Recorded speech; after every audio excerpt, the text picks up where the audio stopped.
इस समय धान की कटाई का समय है, या यूँ कह लें धान की कटाई अपने अंतिम चरण में है। आप देख सकते हैं दूर दूर तक कुछ खेतों में अभी भी धान लगा हुआ है। जो 55 बोया गया था वो धान अभी लगा। 55 मतलब जो थोड़ा देर से बोया गया था धान, वो अभी लगा हुआ है। जिसका आगमन यानी कि जिसका पहले बोया गया था धान, वो ऑलमोस्ट कट चुका है। और हमारे खेत में काम चल रहा है और धान पीटे जा रहे हैं।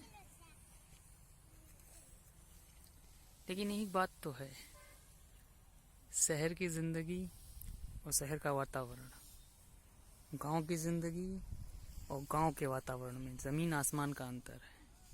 यहाँ का वातावरण एकदम शुद्ध है। आप चारों तरफ देख लीजिए, हरियाली ही हरियाली है और प्रदूषण का नामो निशान नहीं।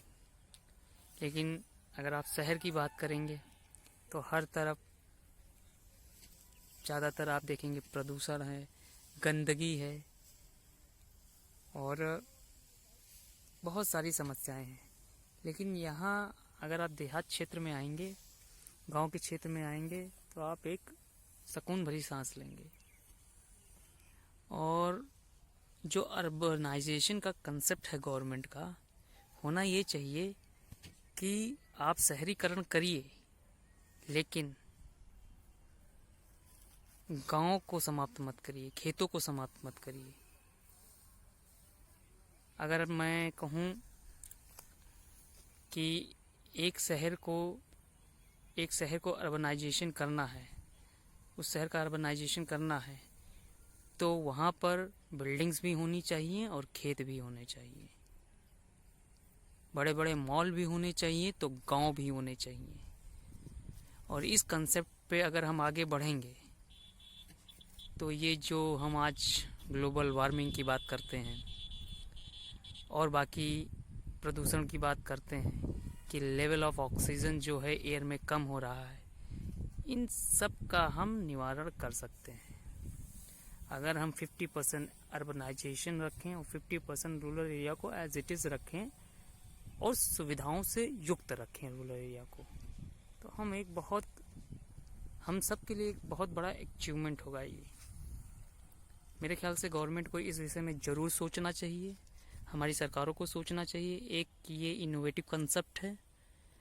If we will be going to implement this, then the results will be positive in near future as far as the environment and its development is concerned, or all round development of the society is concerned.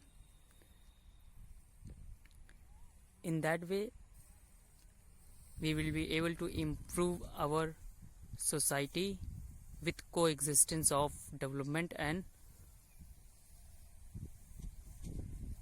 cultivation in the natural setting.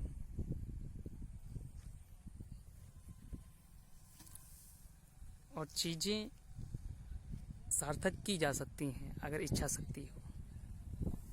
I hope